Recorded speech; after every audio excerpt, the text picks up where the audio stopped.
Hello, Proxy Table Gaming fans. I am Hyper-G. He is Lucky Sixes. Yo ho! And a bottle of... What were you drinking at Cardiff? Well, I was mixing between trying to be hard and on the booze and water because the booze hurt my head. It's a bit of a mix. If anyone noticed this show of masculinity and the failing show of masculinity, put it in the comments. Yeah, what side? Which way did you think he was going? Did you see that? 3 games in a day does my head in, really, like in terms of concentration. So I ended up having like paracetamol with a beer. I'm like, this isn't right. This isn't a good combo. Yeah. No, I was on the paracetamol as well. I agree. 3 games in a day kills me, isn't it? Which is where we're at. Exactly, third game of the day. I mean, especially on top of 2 practice games on the Friday the day before. So this is actually our 5th game in 2 days. So nice. Yeah, round 3. I mean, I've had a bit of a recovery. Round 1, I lost heavily. Round 2, I stole a 13-7 victory. And round 3, I was delighted to see my opponent across the table was a vampire. That's also a good thing because everyone enjoys. Well, I enjoy playing vampires. Yes. I find them quite fun to play against.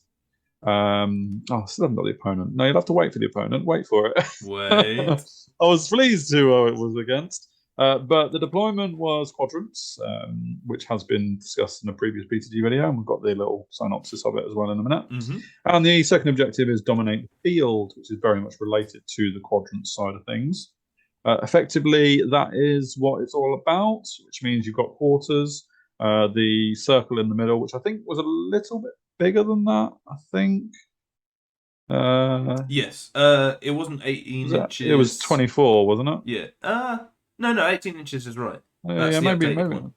Oh, that's the update. Yeah, the original. It did say 9 inches between each other, which was wrong. But... Yeah, charge first turn, game over. Cool. So that is updated. Basically, everyone can deploy in their own deployment zone in a quarter. Can't deploy within 18 inches. And the objective was that you scored points for every scoring unit that you got in each table quarter as the game went on. And that was a running tally. So everything you got in like turn 1 still counted towards the end. Yeah. So what you should say with this is that you've got the deployment zones, which count as like friendly and opponent enemy. For friendly you get 1, for enemy you get 3, but the neutrals counted as 1. So they're not 2 different ones; they're 1 zone, so to speak. Indeed. So you had the neutral zone. So it's who had the most scoring in any of those zones got the points. That's it. Yeah, you got it. So let's see how we go. There is the Orcs and Goblin list. Enjoying it, even though Battle 1 didn't go well, but I'm enjoying it. I didn't think I played very well Battle 2. Need to sort out the kinks. My opponent's Matty Champion, one of the most gentlemanly players in the whole Matty boy. I think. Really, really pleased to see Matt on the other side of the table. He was almost as well, possibly more exhausted than I was. He had also been involved in the gaming day the day before, so he was, suffering from fatigue as well. He's also a mini celebrity, guest star on, not guest, I guess, but a player regular. Explorers of Elsewhere channel, the D&D channel. Go check it out. Yeah, indeed. He plays Zumbo, the halfling. It's a halfling, isn't he? Yeah. Check him out. He's very entertaining, as are all of them on that channel. So I think we were both. Well, I was definitely relieved to go against Matt. Whether he was relieved to see me, I don't know. But and his list. So Evocation, Wizard Master, Necromancer. Very familiar with that. Got the Necromantic Staff. Crown of Autocracy, I was intrigued by, actually. I haven't really analysed the use of that. Well, but I guess it's for him, a lot cheaper than it used to be. So he's not the general, and it gives a 3-inch bubble of March. Yeah. Which is huge for vampires. Yeah. That's fair enough. So it allows his other general to do other things. Yeah, makes sense when you say it like that. I just hadn't put the thought into working that out. Yeah. And I'm not a vampire player. So, no, that's it. Because otherwise it's a bit meh. but it's sure. the ability to match. So you could have a general Crown of Autocracy and a single or double coaches for like just anything matches anywhere you want, which is cool. Yeah, that is cool. Yeah. The Vampire Courtier is an independent with Bestial Bulk, which means he was on a 40mm base, which is quite cool. It goes in the ghasts, which is nice, making them a bit tougher than they might be otherwise. Yeah, man. Barracking. Matt loves playing his Hypnotic Pendant. BSB Barracking. I mean, he's played many different versions of that character, and obviously settling on a Barracking at the moment. Is that parry? I think it is Hypnotic Pendant. Yeah, I think so. Yeah, which allows him to take a halberd or great weapon on the Beauregard, which is on the Beauregard. Yeah, so I mean they are defensive 3 or are they defensive 4? They might be 4 actually, but anyway, parry in any circumstance is good when your defensive skill isn't that high. Yeah. Big unit ghouls, skeletons, zombies, bat swarms. That's a fairly standard. One of each. Yeah. Big unit Beauregard. Obviously, they're scary. The Black Standard of Zagvolst. I think is that a +1 to hit. +1. Oh yeah, sure. Oh, it's not the protection against shooting. Is what I was about to say. But yeah, that's fine. There's the gas. Court of the Damned is one of Matt's specialties. He loves that. I love playing them. I hate playing against them, especially when one of my focuses with my Orcs and Goblins is getting agility in my favour.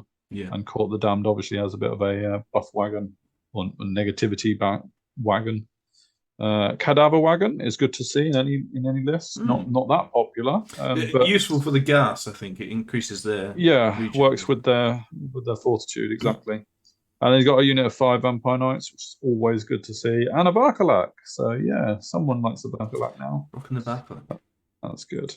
So Matt chose side, and he also managed to drop for first. I'm not sure why I didn't stop him dropping for first, but I must have put 1 on 1 down, and then he went for it. Yeah. Which is fine. I mean, a lot of people say vampires should go second anyway. For the heal? But it's fine. I was all right with that. And this is where we are at. So I've got my 3 units of Orcs. The common Orcs are at the back. That's 2 Feral Orc Edbashers and is it the core? Yeah, the 2 Edbashers. Feral Edbashers are the first 2 units, then the common Orcs are the third. They're basically just looking to advance into that quadrant and score points towards the side quadrants, 3 scoring units. So not necessarily looking to take anything on, but we'll see how that goes. On the other, I've got to split up my wrecking teams again, 1 on each flank. I've got the Scuttler Spider in front of the Scuttler Spiders. They're in my own deployment zone on this occasion, so no scouting. And the Raiders on the other side of the Ferals. The Chariots behind the Ferals. The Gargantula was a little bit hemmed in, but my plan was with the Nashers and that other unit of Feral Orcs to move up on the right flank and then make space for my Gargantula. And I wasn't planning on going gung-ho with the Ferals until I could get the Gargantula in a supporting position. I suppose the most of the gas are only strength 4 as well, aren't they? So yes, they are, yeah. So I didn't think that would be a terrible matchup for them. Although obviously they've got the Vampire Courtier in there as well. Yeah. So for Matt, he's got a Varkalak in the ruins. Then he's got his Blackguard on the left of the picture. Ghouls in the middle, Ghasts next to them with the Courtier in the front left as we're looking at it. Then he's got skeletons and zombies behind. Bats were just hiding behind the hill. He hadn't decided what he wanted to do with them yet. And then the Vampire Knights on the far right, looking to also contest quadrants and or come round the side. Although I thought I had quite a lot of scoring, Matt actually has 6. Vampire Knights, the Ghasts count as scoring while they've got that Vampire Courtier with them, which is really cool for this scenario. I actually thought it was a good matchup for me in terms of playing vampires and the quadrants, because I could move quickly with my cavalry and just hold quadrants, etc. Yeah, it's almost like both of you have looked at the objectives for this list and gone, okay. Yeah, like that. Yeah. Although, funnily enough, of course, I've got pretty much the same list I've had before, so it's not really tailored for this tournament. But I should mention as well, I played Matt at Art of War in round 1 with these Orcs and Goblins. Yeah. Pretty much same list.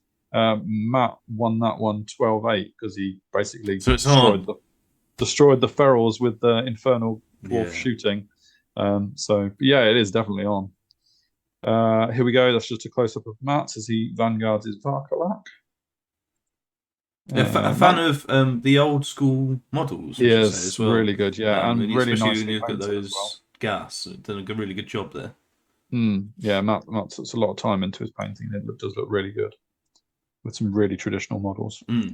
So he advances quite delicately in the middle, moves the bats over the hill. I haven't got a lot of shooting for them to worry about or anything like that. Vampire Knights moving round into that quadrant. I believe that the ghasts are also now counting as in the side quadrants as well. The Barrow Guard are in the quadrant as well. So he's actually got 3 in the side quadrants. So that dice is the centre of the board? The dice is the centre of the board, yeah. Pretty much. That's what we were going with. So yeah, all good. Over here, the Varkalak vanguarded and moved pretty aggressively. The models that he... the random zombies on the side, I think that's part of his occultism. Sacrifice or something or other. Yeah, nothing important. They'll come back. They'll be back. Yeah, don't worry about that. Occultism works brilliantly with vampires. It does, so yeah, that's probably a reason for that. In his occultism magic, he manages to get the... What is the spell that can do multiple wounds but might not? Hasten the hour? Or no, that's evocation. Oh no! It does use evocation, and it does touch the Reaper. Touch the Reaper on this guy. I hope for less than. Well, I hope for not enough wounds to kill him. Boom. It kills him. So yeah, that's fair enough. Shame because I am down a chaff, so probably would have preferred to not have that go through. In fact, this might even be Pentagram of Pain from occultism. Sure. I think I remember letting this off, thinking that Scuzzler had a chance of surviving, and then he didn't. And he died. And then he died. So yeah, that was that. Over here, my wrecking team rolls a 666 to go straight after the Varkalak. Nice. 1 wound on the wrecking team from the D3 wounds is very lucky because obviously that could have meant he died straight off. But yeah, and the wrecking team doesn't care about taking a wound when the opponent hasn't got a lot of range. Yeah. So just goes and stands right in front of the Varkalak. That's a nice little bit of movement there. Over into my rest of my turn, I move my Orcs into this flank.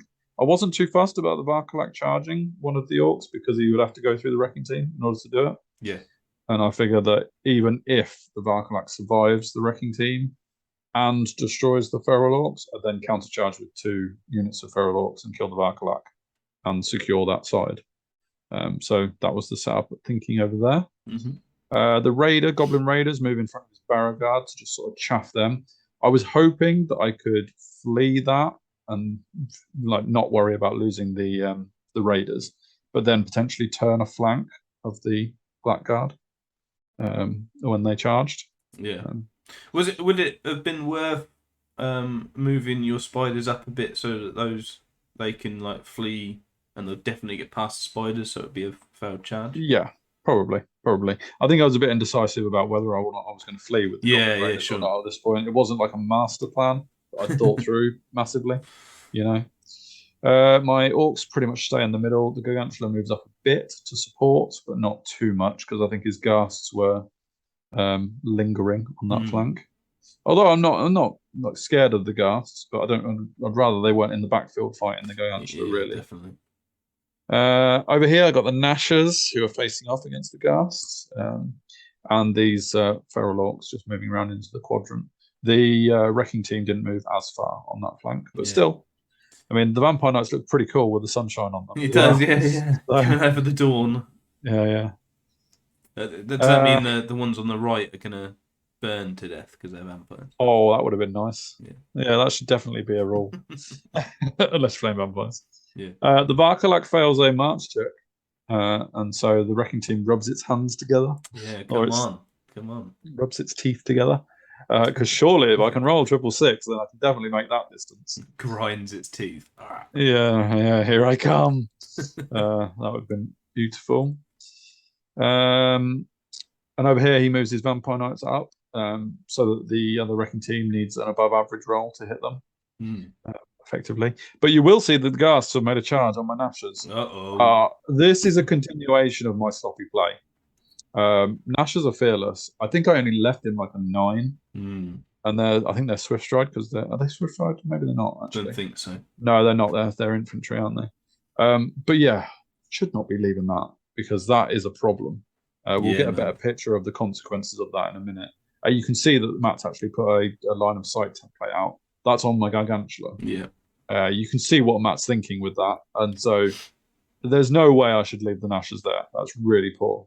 My excuse was that I wanted to move the Orcs forward into the quadrant. And that meant I couldn't move my Nashers around much. Yeah. You had to create a space, right? Exactly, because by now I've worked out that I was wrong about them being light troops. Yeah. So I wasn't cheating and making them light troops still. That's what you're wrong. Damn me. Maybe I should have just continued playing it wrong, and then I could have got them out of there. But yeah, anyway, that's not good. Over here, I don't know what ended up happening to the Goblin Raiders. He charged. Oh no. Well, this is him killing one Scott the Spider with magic and getting Ancestral Aid on the Ghasts, on the Ghouls as well. Sure. Unless this is a picture of. Have you fled through everything? Have I fled through everything, gone off the board, and maybe one has died? I don't really know, but the conclusion is the Goblin Raiders are dead and gone, and one Scottler's died. So, yeah. He has a really good magic phase, though, and manages to also raise a unit of zombies. Nice. I mean, I don't know whether I would have charged the Ferals in at this stage into the big blocks. I might have considered it, but obviously now it's off the cards anyway because I'm chaffed. And also, the Gargantula is going to struggle to get into the side of the Ghasts as well. So, yeah, really good start from Matt, and I am suffering from some poor decisions, I think.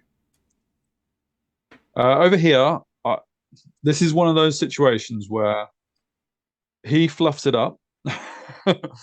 He fights with pillows, and I take 0 wounds. The wounds you see on the Ghasts are, I want to say DTs, but I don't think they are. I think no, they couldn't be. They couldn't be because he's not Beast, so no, I'm not really sure why he took some wounds. Unless I did some wounds with maybe I did a pyro spell in my turn. They're low initiative. And the Nashers. No, and the Nashers. You're right. I'd forgotten their Nashers were there. That's what it is. And so he overruns into these. So yes, he hasn't attacked my boars yet. That's why. That makes more sense. Yes. Just think about these things. So does that while we're here, does that chaff or get out of line of sight of your spider? Yeah. So if he wasn't out of line of sight, would it have still chaffed you with the? Okay, yeah, gutted. Unlucky, son. Not unlucky. Just I'm rubbish at this game for this period of time. Yes. What makes it worse is the wrecking team does not roll the below average that it needs to hit the Varkalak. So yeah. Still doing well to zone him a bit though. Yeah. Just want to get that Varkalak gone though. The thing is, he's so quick. If he does pass a match, he's out. He's gone. Yeah, he's gone. Exactly. And obviously my Feral Orc ball boys are just sort of like hanging around, getting the quadrant. I was up on the objective at this stage because I'm winning the side quadrant. No one's winning each other's zone. Yeah. But yeah, need that Varkalak dead so that I can move on the balls to maybe even threaten flank going forward. Or even go after his zombies with his Necromancer in, just something useful. Yeah. Here's a picture over here. What I did, I moved the Gargantula back so that he couldn't just continue overrunning with the Ghasts and getting them out of the game and potentially getting into my scoring zone. Like, it might have been nice to let them just do what they want, but I think with this objective, he could have just stood in my zone and totally, because of my boars being out in the side quadrants, I only had Ferals as scoring unit in my own zone, so I would have potentially been drawing my own zone, maybe even losing it depending on what I did with the Ferals. So. Yeah, I had to just reposition the Gargantula. And this is the second battle in a row where I've got the positioning of my Gargantula wrong and had to waste the whole turn repositioning him. Sure. I did charge the ferals into the zombies. I know that I've got the world facing them, but I'm kind of thinking, well, maybe, yeah, man. Maybe I just need to take on the world and see what happens. Yeah, they are they're ferals, and they've got Shagger and everything. So, yeah, what am I worried about, right? And Azarax. Yeah. Oh, God. Good try. I feel really happy about this. At the end of my magic phase, I get Deceptive Glamour on the Blackguard and reduce them to, I think it was the boosted one. So I reduced them to Agility 1. I'm thinking to myself, woohoo! I think brilliant. I think they are offensive defensive 3 as well. I've got a feeling they're not much higher than that. Yeah. I mean, I was doing this for agility. Of course, yeah. But yeah. So, but that'll help with that as well because you're defensive too, right? Yes. So yeah, it would help with that. Definitely.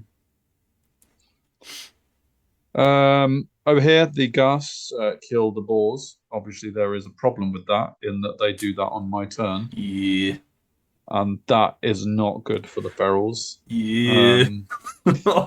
So it's so brutal. It's not going great for me. You'll also notice the Scarlet Spiders are gone. I don't know why, but I seem to remember that Matt's magic was doing the job. Pentagram. Yeah, something like that. Well, it's good that they've got some, from a vampire perspective, like some sort of range. Yeah. In fact, I think that the previous picture of when I showed one Scarlet Spider dead, that might have been me indicating the whole unit was dead. Right, sure. Yeah. So I think that might be the thing, actually. And maybe the Blackguard took out the Raiders with combat. Yeah. That was just like a picture of everything that had happened in Matt's magic. Yeah, because I don't think Pentagram is a missile, is it? It can be done outside of combat. Aura. Or while you're in combat, so yeah. Yeah, exactly. So I basically lost all 3 chaff within two of my turns. And as you can see, not exactly everything else is going well either. So, yeah. Obviously, Matt does this, and his Gus make it into the flank. So they've made 2 above average non-swift stride charges.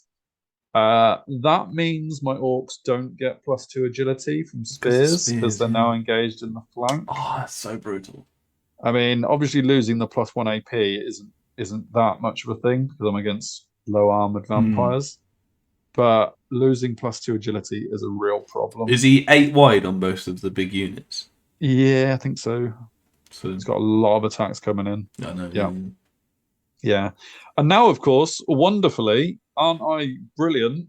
My Gargantula can't see anything again. No. I mean, why am I not thinking more than 5 minutes ahead? Oh, man. I mean, obviously, I went into this feeling tired, but... Yeah, the Varkalax passes March as well to... The Varkalax passes March. That. Yeah, compound that. I now can't see it with anything. The only thing that can chase it down is the Wrecking Team. I mean, technically, my boars can obviously go run round and still be that threat in the flank, but it might be too late for that because that'll take them a good 2 turns. I know, obviously, things have gone to things. I'm surprised his Varkalax hasn't turned to face the boars so that they have to move. Sure. Yeah. I think he's thinking, well, those boars might have claimed the side quadrant, but it doesn't matter if the rest of my army's dead. No, I know, but just as a all-round thing, I guess. Yeah, I mean, obviously in this picture as well, you can see that he's now got at least 2 scoring in my zone. And what you can't see is Matt sitting down smoking a cigar because he's triple charged. Like this. Absolutely, this is like the easiest battle Matt's ever had. I swear. Somehow he's managed to get a lounger, and he's beat up everything. I mean, maybe the plus point is that my chariots can still see something to charge, right? Yeah. There's that. Yeah. So, yeah. Boom, bada boom with the chariots. I wouldn't exactly claim much credit for that. That was just because I couldn't really go much anywhere else, but yeah. Right. Over here, Matt takes a very brave move and moves all of his vampire knights into the Wrecking Team. Obviously, it does 3d6, strength 6, 8d4. And I do 8 wounds to it. It's crucially enough to still be alive, of course, which is awesome. I will get half points on it if only that guy. Yeah, survives. He needs 1 heal on it. But yes, my wrecking team is dead. So I think that's a good move when you're vampires and you can heal like that. I didn't roll 4 1s, but I failed to dispel Spectral Blades with 4 dice. Well, no, I don't even think it was 4 dice. I don't know why I put 4 1s out.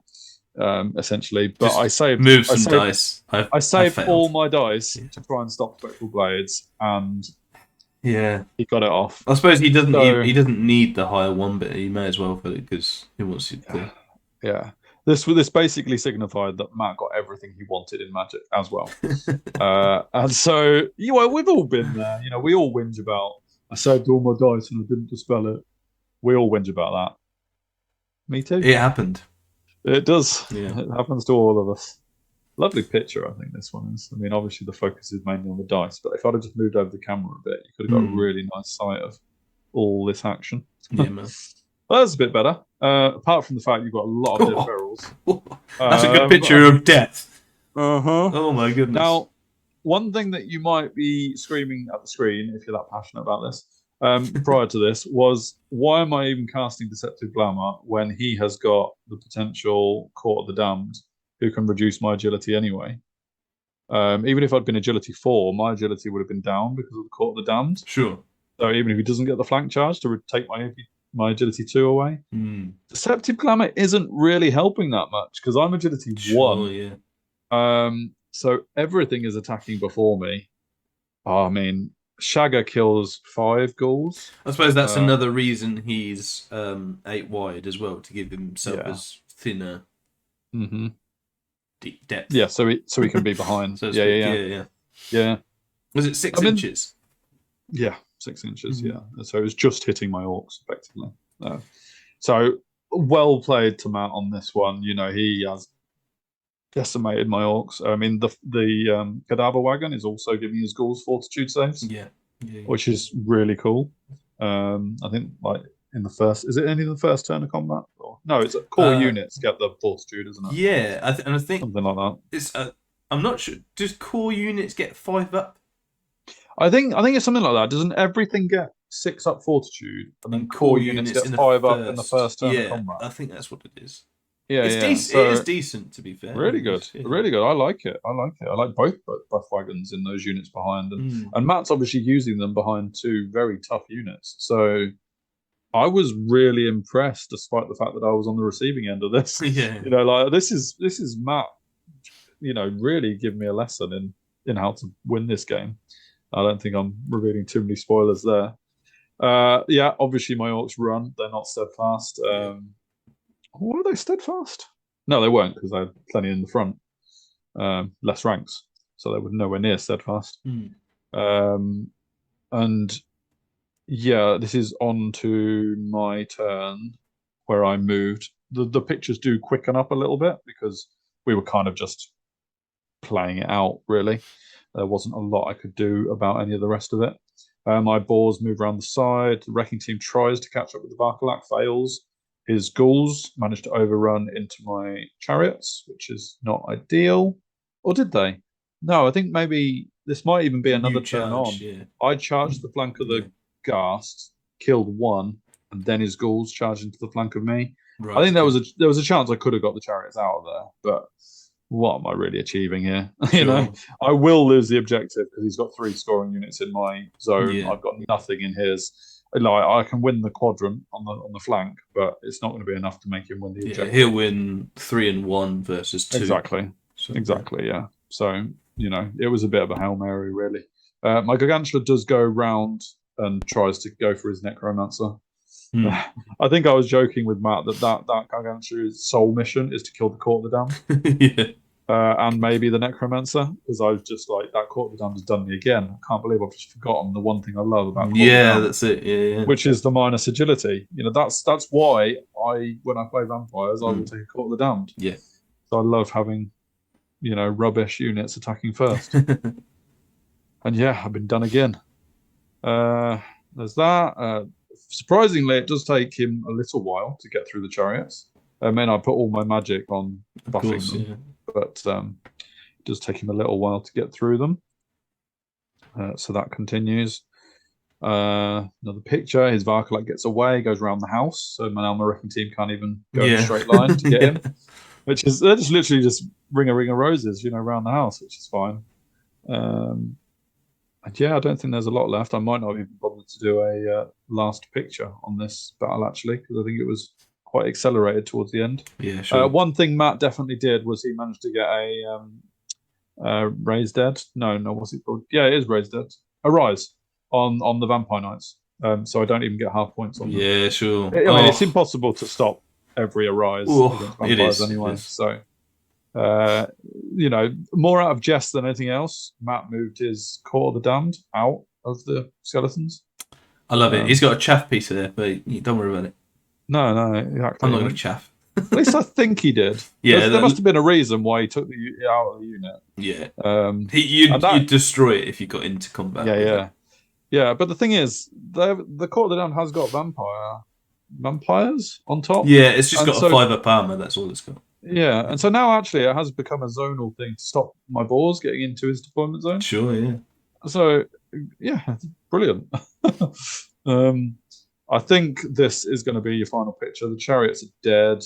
Yeah, there's an extra vampire knight as well. You see him moving in just to show that he's there. I don't move my boars any further round. They're literally just going to hide from the Varkalak, and I think that will be it. Yes. And look at that lovely round number that I have scored. Oh, that's brutal. That's brutal. I tell you what. Hands up. Matt schooled me. Played, Matty. It does mean you're at least 2-0 down. I'm sure you've played Matty before, though. I'm 4-0 down against Matt. You're not. Oh, we have a bogey player. Absolutely, yeah. I have lost once on Warhol. I have lost once on UB against his vampires. So Warhol was against his vampires. UB was against his vampires. Art of War, I lost narrowly against his infernal dwarfs, and now I've lost heavily against his vampires again. You would think I would have got better at playing his vampires, but this is the heaviest defeat I've had against him. Sure, yeah. I mean, maybe he's my bogey player. Maybe I shouldn't be happy. I quite like the list, I must admit. And the more, when you see it in action, and having the cadaver and it's good buff wagons. They're good buff wagons. That brick of units in the middle. Yeah. I mean, I didn't really threaten it because of my poor play. But he basically just moved up as one block that just supported each other. And his chaff killing worked. I mean, maybe it probably was a little bit more effective than it perhaps could have been or should have been, average-wise. But he got his targets right. He moved correctly. No, just fair play. Matt deserves 20 points. He deserved 21 points from this one. I definitely deserve -1. Yeah, and that's all I've got to say about that, really. So I continue into round 4 on 13 points. And it will not take a genius to remember that I stole a lot of those 13 points from Dawid. So, this is a tough tournament. Yeah, I mean, long day. Long day. Is this going to rival Out of War 3, where my ogres literally become hated for over a year by me? Am I about to shelve my Orcs and Goblins? Oh, no. Oh, no. Oh, dear. After finishing so well at Out of War, this is not going well. So, 2 big wins needed to get the Magic 50. Oh, yeah. I mean, Magic 50 would be incredible from 13 points. Yeah, exactly. It would have to be 2 whitewashes, really, to get that. But no, I think at the end of this day, I'm just thinking make day 2 salvageable for the tournament. Don't go away thinking you've been completely butt-kicked. I wasn't too disappointed like end of day 1 because I was thinking to myself, I've just played really badly, got what I've deserved, so I can't really complain that much. So I guess the big thing here is the Gargantua. Yeah, it would have helped. It was I think it was the Nashers, placing the Nashers and letting the gasket around me. That was the big first one. I could have maybe held my own if the gas in your flank with no counters is rough. Because I had to move I had to move the Gargantua back because of my mess up with the Nashers. So yeah, I think no, and maybe I should have pulled my ferals back rather than take on his whole army. When I realised like I actually had to go and support the flank. Mm. But yeah, anyway, let me know your thoughts on that one. Add to the praise for Matt there, because I don't deserve any. Yeah, good stuff. Great playing Matt. Yeah, always a pleasure to play, isn't he? I hope I wasn't too noticeably disappointed with how bad I played. Yeah. But I spoke to Matt afterwards. He came out. Dinner, so we went out for a curry and stuff. All good, I think. So yeah, really good fun. Fun losing. Right, we're going to your round 3. Who you got? Yes, and we have got another YouTuber. Kind of, because obviously round 2 was against the Spanish YouTube. We're against a fellow Englishman, James Ledwood, and his. Yeah, can you remember the name of his YouTube channel? An Amateur's Adventure, also known as AAA Gaming, which is but yes, I like that. Definitely check him out. We'll obviously put it in the next thing, and we'll talk a bit about that. But yeah, so his one's already out actually. So if you want to spoilers, I mean, just wait. Right, it's like 3 days. Wait till Friday. But to get my hot take on it, I'll get his take first, and then see if you agree. Yeah, we'll see. But yeah, really, it's a really good report and a really good channel as well. So go check him out. But yes, very excited to play against him. And speaking of excitement, we are now reaching the time where our Veil-Ryder Cup is about to commence. Yeah, it's very close. Nearly commence. This is your last chance, folks, to get your ideas on the forum if you want to contribute towards ideas of what we do against the Americans. The Americans. We've got about a week left of community engagement. For want of a better word. Where we sort of take in all the ideas and stuff, and then we'll have a chat with everyone and see what we're doing and go from there, really. But yeah, it's intercontinental cup where we face off and bragging rights and more. Absolutely. Are at stake. So please do get involved. I'll put all the links. Cheer in the us description. on. Yes, for sure. Yeah. But yeah, it's just on the forum, Swamp Swimmer and Vespasian. Vespasian, yeah. Great. Let's roll on, shall we? Yo. See you later.